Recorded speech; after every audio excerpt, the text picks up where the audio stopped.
Welcome back, everyone. Sheepdog Smokey here. Thanks for tuning in. Before we begin, make sure to subscribe and turn on notifications so you're among the first to know of any new content as it is posted. We have, once again, Representative Alexandria Ocasio-Cortez speaking about things that she does not understand or chooses to phrase wrongly in order to demand that we just give away everything at the cost of the U.S. taxpayer. The latest is that she is going to require that everyone have a guaranteed home before someone else can make a profit. Now, you'll see here that at least this person is questioning it because they're saying that many might question the concept of how we pay for our homes. You see, my parents in the early 1980s decided that they were going to start their own business. Both of them had been avid photographers for a few years because of several factors, and they found that they loved it. So they opened a photo lab with a studio, even have a dark room in the back to do enlargements and custom orders. And for several years it does well. Well, do you know how we paid for our machinery and our studio and our dark room and ensuring we had plenty of product in stock to sell at a later date? Profits. You see, the way a business works is you open a business providing a service or a good to the community. You must make a profit to be able to continue said business. In this case, it was a photo lab and photographic studio. So, at the outset, yes, there was debt involved to purchase the negative developer and the printer, as well as the studio equipment and the darkroom equipment, as well as to acquire premises. So, once they were operating, all of the money brought in for producing photographs or studio time or whatever, well, that money went to pay for the debt, as well as to pay rent and utilities and salaries of the staff that was not my parents.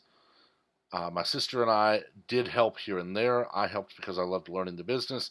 My sister was eventually old enough to basically work the counter while my parents were there. We ended up having to close the business before any of us were old enough to do more than just help our parents. And we did receive pay in a way. And none of us ever complained about it because we enjoyed working there. But at the end of the day, any money left over after paying the monthly payments on the debt, paying utilities, paying rent, paying employees, any money that was left went to improve the machinery so we could provide more services and more goods, to stock film or frames or stupid little stickers that put a thought bubble onto a photograph, or any number of things. Under this insane program, Ocasio-Cortez wants to legislate that you will basically have to provide all of your expenses to the government, report how much you've made to the government, and then she will say, your income minus your expenses, give me everything else. And from there, she decides. And Congress, with her, will decide what constitutes a home and who gets it in what order. We have thousands upon thousands of United States military veterans living homeless on the streets. And we have thousands upon thousands of illegal aliens living in government housing. Yet she is still perpetuating her, send me all of the money you make, I will give you back just enough to eke out an existence on ramen and water, and then I'll spend your money where I see best. Now, I want to make it very clear that ending homelessness is not a bad idea. It is something that is very near and dear to me. I have worked with charities to help people find a job so that they can provide for themselves and provide a home for themselves. I have worked with charities that provide housing for people who need it. That housing typically is either a barracks style open room where we have cots and we have the men in one room and the women in another. Some of them did have a couple of small rooms where families could stay together, but it's not a handout. It's a hand up. And that's exactly what Ocasio-Cortez is either willfully ignorant of or just ignorant of. You see, when you hand something to someone, it has no value. I can take you to any number of houses where people have been put, and probably better than half of them will all but be falling down because, well, I didn't have to pay for this, so it doesn't matter that I put a hole in the wall or I put my cigarettes out on the carpet or anything else. You need to only look through social media posts for people who buy hoarder houses. And typically those hoarder houses, yes, some of them are infirmed people who need mental health care. But a lot of them are drug addicts who get into a house that's not theirs, and either they're just put there in a homeless help situation or they find a way to rent. And they're not cared for. Yes, Habitat for Humanity is doing amazing things.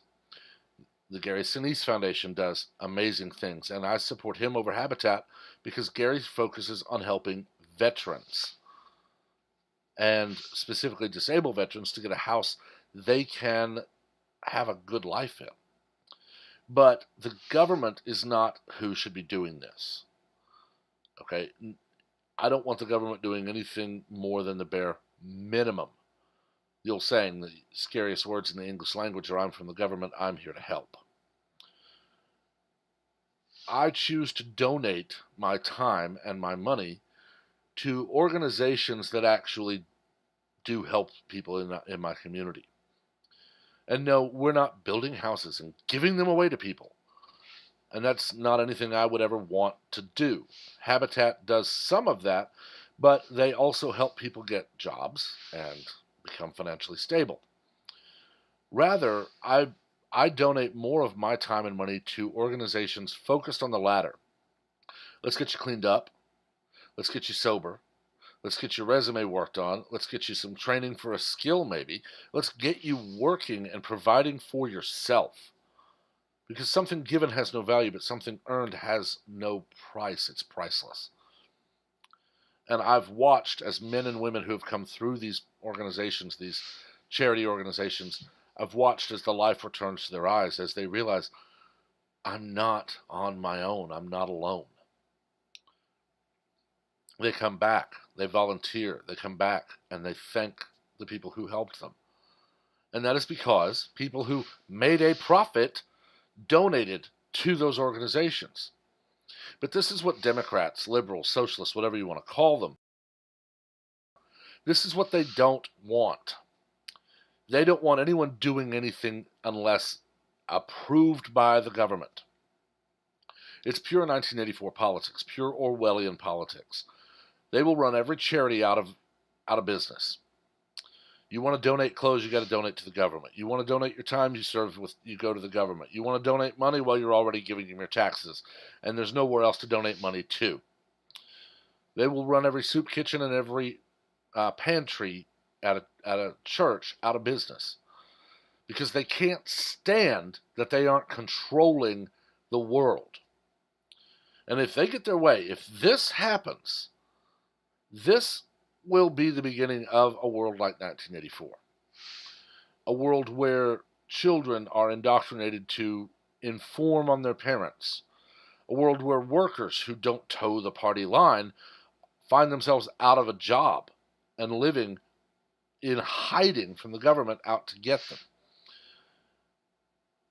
I don't know about you, but that's not a world I want to live in.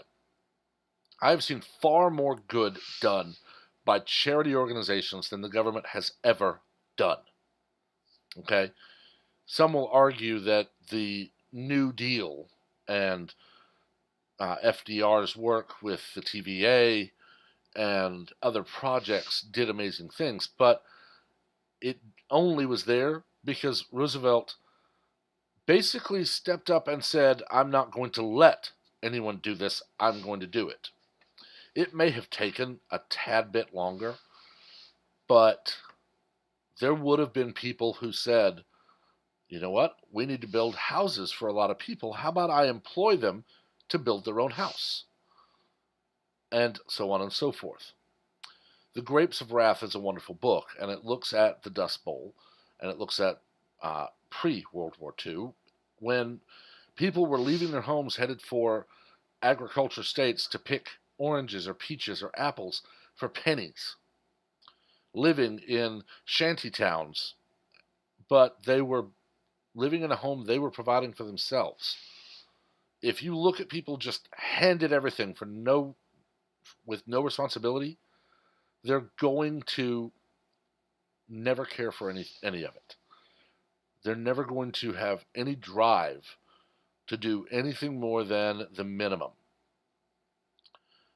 And that is a horrible life to live. I don't live in the nicest home. You can tell I'm recording from my bedroom. I would love to have a home where I could actually put together a room where I could have a whiteboard and where I could do more than just sitting at my desk recording. And one day maybe I will. But I don't want that handed to me. I want to do it. I want to build it myself. And one day maybe I will.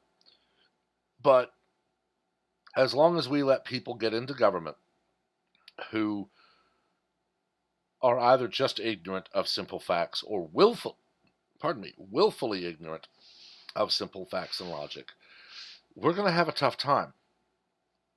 Ocasio-Cortez is going to continue her harping and her crying and her whining about how nobody cares for the homeless or the sick or whatever but her.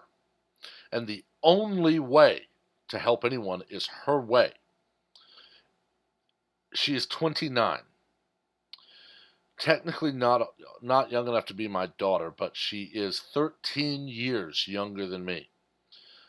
She also holds a degree in economics while believing that the government can tax people at 90%, 70%, whatever it is, and it will just magically pay for everything.